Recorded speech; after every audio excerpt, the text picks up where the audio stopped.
ಮಡಿಕೇರಿಯ doctor B R Ambedkar ಶತಮಾನೋತ್ಸವ ಭವನ ನಿರ್ಮಾಣ ಸಮಿತಿಯ ಕಾರ್ಯನಿರ್ವಹಣೆಯಲ್ಲಿ ಲೋಪದೋಷಗಳು ಉಂಟಾಗಿರುವುದು ತನಿಖೆಯಲ್ಲಿ ಸಾಬೀತಾಗಿದ್ದು, ಅಂಬೇಡ್ಕರ್ ಭವನವನ್ನು ಜಿಲ್ಲಾಧಿಕಾರಿಗಳು ತಕ್ಷಣ ತಮ್ಮ ಸ್ವಾಧೀನಕ್ಕೆ ಪಡೆದುಕೊಳ್ಳಬೇಕೆಂದು ಅಂಬೇಡ್ಕರ್ ಭವನ ಉಳಿಸಿ ಹೋರಾಟ ಸಮಿತಿಯ ಅಧ್ಯಕ್ಷ ಎಚ್ಎಲ್ ದಿವಾಕರ್ ಸುದ್ದಿಗೋಷ್ಠಿಯಲ್ಲಿ ಆಗ್ರಹಿಸಿದರು. ಜಿಲ್ಲಾಧಿಕಾರಿ ಆದೇಶದಂತೆ ನೂತನ ಆಡಳಿತಾಧಿಕಾರಿಯನ್ನು ನೇಮಿಸಲು ಈಗಾಗಲೇ ಸರ್ಕಾರಕ್ಕೆ ಪ್ರಸ್ತಾವನೆ ಸಲ್ಲಿಕೆಯಾಗಿದ್ದರೂ ಭವನದಲ್ಲಿ ಕಾರ್ಯಕ್ರಮಗಳು ನಡೆಯುತ್ತಿದ್ದು, ಜಿಲ್ಲಾಧಿಕಾರಿಗಳು ಇದಕ್ಕೆ ಅವಕಾಶ ನೀಡಬಾರದೆಂದು ಒತ್ತಾಯಿಸಿದರು. ಹಿಂದೆ ಅಂಬೇಡ್ಕರ್ ಭವನ ಮಾಡುವಾಗ ಕೊಡಗು ಜಿಲ್ಲೆಯಲ್ಲಿ ಎಲ್ಲ ಸದಸ್ಯರುಗಳನ್ನ ಮಾಡಿದ್ದೀವಿ. ನಾವು ಏನು ಕೇಳ್ತಿರೋದು, ಕೊಡಗು ಜಿಲ್ಲೆಯಲ್ಲಿ ಎಲ್ಲ ಸದಸ್ಯರನ್ನು ಮೆಂಬರ್ಶಿಪ್ ಮಾಡಿ ಅಂತೇಳಿ ಕೇಳ್ತಿರೋದು. ಆದರೆ ಮೆಂಬರ್ಶಿಪ್ ಕೊಡೋದಿಲ್ಲ ಅಂತೇಳಿ ಅದು ಭವನ ಜನಸಂಘ ಸಮಿತಿಗಳು ಇವರು ಅಧ್ಯಕ್ಷ ಮಾಡಿದ್ಮೇಲೆ ಅದನ್ನು ದುರುಪಯೋಗಪಡಿಸ್ಕೊಂಡು ಬರೀ ಅವ್ರ ಕುಟುಂಬದನ್ನ 8 ಜನ ಮೆಂಬರ್ಶಿಪ್ ಮಾಡಿದ್ದಾರೆ. ಅಲ್ಲಿ ಲೆಕ್ಕನಿಲ್ಲ ಮಕ್ಕಳಿಲ್ಲ. ಯಾಕಂದ್ರೆ ನೀವು ಏನು ಹಿಡಿದಿಲ್ಲ ವಾಕ್ಯ. ನಾನು ಅವತ್ತಿಂದ ಇವತ್ತುವರೆಗೆ ಅದರ ಬಗ್ಗೆ ಹೋರಾಟ ಮಾಡ್ಕೊಂಡು ಬಂದಿರೋದಕ್ಕೆ ನ್ಯಾಯ ಸಿಕ್ಕಿದ್ದು ಇವತ್ತು. ಯಾಕಂದ್ರೆ ಹೋರಾಟಕ್ಕೊಂದು ಜಯ ಇದೆ ಅಂತ ಹೇಳೋದಕ್ಕೆ ಇದೇ ಒಂದು ಕಾರಣ. ನನಗೆ ದೀಕ್ಷಿತ ಅಂತ ಹೇಳ್ತಾರೆ. ಆಯ್ತು, ಈಗ ದೀಕ್ಷಿತ ಯಾರಿಲ್ಲ. ನಾನೊಬ್ಬ ಬ್ಯಾಂಕ್ ಎಂಪ್ಲಾಯ್. ನನಗೆ ನನ್ನ ಹೆಂಡತಿ ಮಕ್ಕಳು ಸಾಕಕ್ಕೆ ನಾನು ಬ್ಯಾಂಕ್ ನೌಕರನಾಗಿದ್ದೆ, ಈಗ ರಿಟೈರ್ಡ್ ಆಗಿದ್ದೀನಿ. ನನಗೆ ಹೆಂಡತಿ ಮಕ್ಕಳು ಸಾಕಷ್ಟು ಮಟ್ಟಿಗೆ ನಮಗೆ ಸಂಬಳ ಬರ್ತಿತ್ತು. ಆದರೆ ನಾನು ಈಗ ಚಂದೋಸೂರು ಮಾಡಿ ಭಿಕ್ಷೆ ಬೇಡಿ ನಾನು ಹೆಂಡತಿ ಮಕ್ಕಳು ಸಾಕಬೇಕೇನಿಲ್ಲ ನನಗೆ. ಈಗ ತಾವು ನೋಡಿದ್ದೀವಿ ಪತ್ರಿಕೆಯಲ್ಲಿ ಈಗ ನಂದಕುಮಾರ್ ಸಮಾಜಮುಖಿ ಕೆಲಸ ಕಾರ್ಯಗಳು ಎಷ್ಟು ಮಾಡ್ತಿದ್ದಾರೆ, ದಿವಾಕರ್ ಸಮಾಜಮುಖಿ ಕೆಲಸ ಕಾರ್ಯಗಳು ಎಷ್ಟು ಮಾಡ್ತಿದ್ದೆ ನೀವೇ ನೋಡಿದ್ದೀವಿ.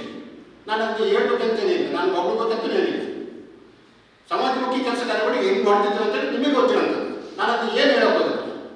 ಆದರೆ ಜಿಲ್ಲಾಧಿಕಾರಿಗಳು ಮತ್ತು DRO ನಾವು ಏನು ಬೇಡಿಕೆ ಇಟ್ಟಿದ್ವೋ ಆ ಬೇಡಿಕೆ ತಕ್ಕಾಗಿ ರಿಪೋರ್ಟ್ಗಳು DRO ಮತ್ತೆ DC ಆರ್ಡರ್ ಮಾಡಿದ್ದಾರೆ. ಮತ್ತೆ ಈ ಸಂದರ್ಭ ಪತ್ರಿಕೆ ಹೇಳಕ್ಕೆ ಬೇಕಂತ ನಾನು ಹೇಳ್ತಿರೋದು ಏನಂತಂದ್ರೆ, ಆಲ್ರೆಡಿ ನಮಗೆ DC ಆರ್ಡರ್ ಮಾಡಿದ್ದಾರೆ. ಅಲ್ಲಿ ತನಿಖೆ ಅಧಿಕಾರಿಗಳನ್ನು ಮಾಡಬೇಕು, ಇನ್ನು ಯಾವುದೇ ಚಟುವಟಿಕೆಗಳು ಮಾಡಬಾರ್ದು ಅಂತೇಳಿ ಒಂದು ಹೇಳಿಕೆ ಮಾಡಿದ್ದಾರೆ. ಈಗ ಇಷ್ಟೆಲ್ಲ ಆದೇಶ ಇದ್ದರೂ ಸಹ ಈಗ ಅಲ್ಲಿ ಚಟುವಟಿಕೆಗಳನ್ನು ಮಾಡ್ತಾ ಇದ್ದಾರೆ. ಅದರ ಅರ್ಥ ಏನಿಲ್ಲ. ಅದಕ್ಕೆ ಜಿಲ್ಲಾಧಿಕಾರಿಗಳು ಮನವಿ, ಈಗ ಆಲ್ರೆಡಿ ನಾವು ಕೊಟ್ಟಂತ ಮನವಿಗೆ ಸ್ಪಂದಿಸಿ ನಮಗೆ ನ್ಯಾಯ ಕೊಡಿಸ್ಕೊಡ್ತೀರಿ. ಅದೇ ರೀತಿ ಇದರಲ್ಲಿ ಅಂಬೇಡ್ಕರ್ ಭವನದಲ್ಲಿ ಯಾವುದೇ ಕಾರ್ಯಚಟುವಟಿಕೆಗಳು ಆಗಬಾರ್ದು. ಅದ ಕೂಡಲೇ ಜಿಲ್ಲಾಧಿಕಾರಿಗಳು ಅಂಬೇಡ್ಕರ್ ಭವನ ಸ್ವಾಧೀನ ತಗೊಂಡು,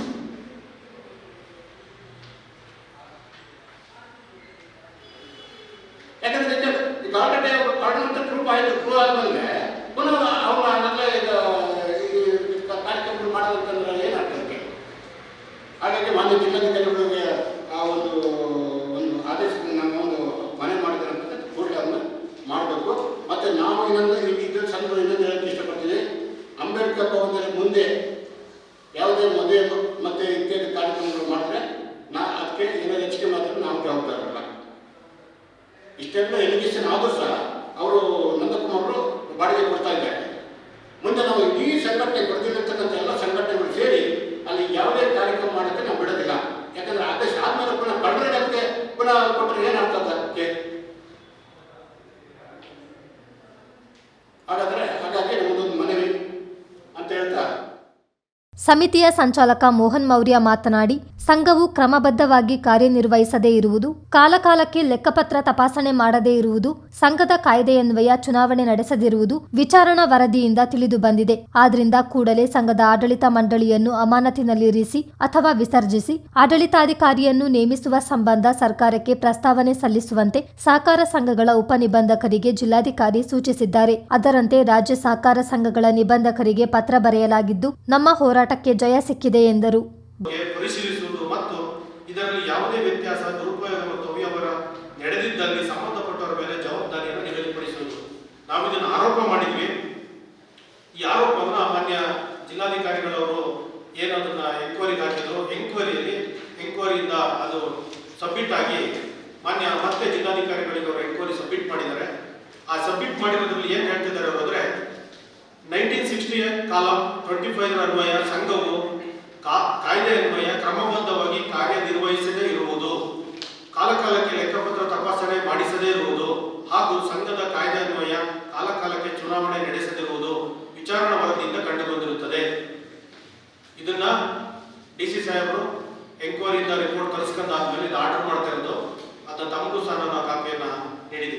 ಈ ಹಿನ್ನೆಲೆಯಲ್ಲಿ ಸಂಘ ಸಂಸ್ಥೆಗಳ ಕರ್ನಾಟಕ ಸಂಘಗಳ ಅಧಿನಿಯಮ 1960 ಸೆಕ್ಷನ್ 26 ಅನ್ವಯ ಕಾಲಂ 27A ರಂತೆ ಕೂಡಲೇ ಸದರಿ ಸಂಘದ ಆಡಳಿತ ಮಂಡಳಿಯನ್ನು ನಿಯಮಾನುಸಾರ ಅಮಾನತ್ನಲ್ಲಿರಿಸಿ ಅಥವಾ ವಿಸರ್ಜಿಸಿ ಆಡಳಿತಾಧಿಕಾರಿಯನ್ನು ನೇಮಿಸುವ ಸಂಬಂಧ ಸರ್ಕಾರಕ್ಕೆ ಪ್ರಸ್ತಾವನೆಯನ್ನು ಸಲ್ಲಿಸಲು ಕೂಡಲೇ ಕ್ರಮ ವಹಿಸಿ.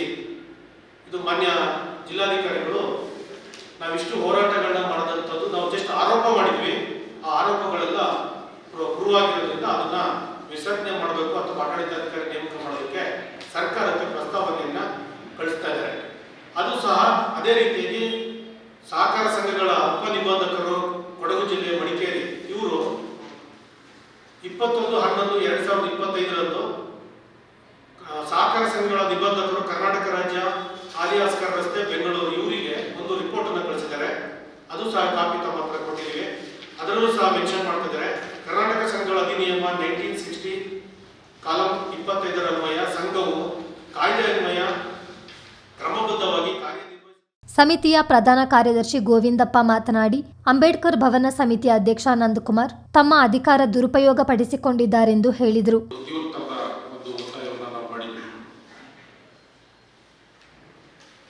ಆ ಪ್ರಕಾರವಾಗಿ ಜಿಲ್ಲಾಧಿಕಾರಿಗಳು ನಮ್ಮ ಮನವಿಗೆ ಒಗ್ಗಟ್ಟು ಸಹಕಾರ ಸಂಘದ ನಿಬಂಧಕರಿಗೆ ಅವರು ಆದೇಶ ಕಳಿಸಿ ಅದರ ಮುಖಾಂತರ ಅಲ್ಲಿ ತನಿಖೆ ನಡೆದು ಆ ತನಿಖೆಯಲ್ಲಿ ಏನು ಅಂಬೇಡ್ಕರ್ ಭವನ ನಿರ್ಮಾಣ ಸಮಿತಿಯಲ್ಲಿ ತಪ್ಪಾಗಿದೆ ಅನ್ನತಕ್ಕಂಥ ವರದಿಯನ್ನು ಈಗಾಗಲೇ ಜಿಲ್ಲಾಧಿಕಾರಿಗಳು ಕೊಟ್ಟಿದ್ದಾರೆ. ಈ ಏನು ಅಂಬೇಡ್ಕರ್ ಭವನ ಇದೆ ಆ ಒಂದು ಜಾಗ 10 ಸೆಟ್ ಜಾಗ ದಲಿತ ಸಂಘ ಸಮಿತಿ ಮಡಿಕೇರಿ ತಾಲೂಕು ಸಮಿತಿಗೆ ದಲಿತ ಸಮುದಾಯಕ್ಕೆ ಅಂಬೇಡ್ಕರ್ ಭವನ ಕಟ್ಟಿ ಅದಕ್ಕೆ ಉಪಯೋಗ ಆಗಲಿ ಅಂತೇಳಿ ನಮ್ಮ ಸಂಘಟನೆಯ ಮನವಿ ಮೇಲೆ ಅದನ್ನು ಮಂಜೂರಾತಿ ಮಾಡಲಾಗಿದೆ. ಆದರೂ ಕೂಡ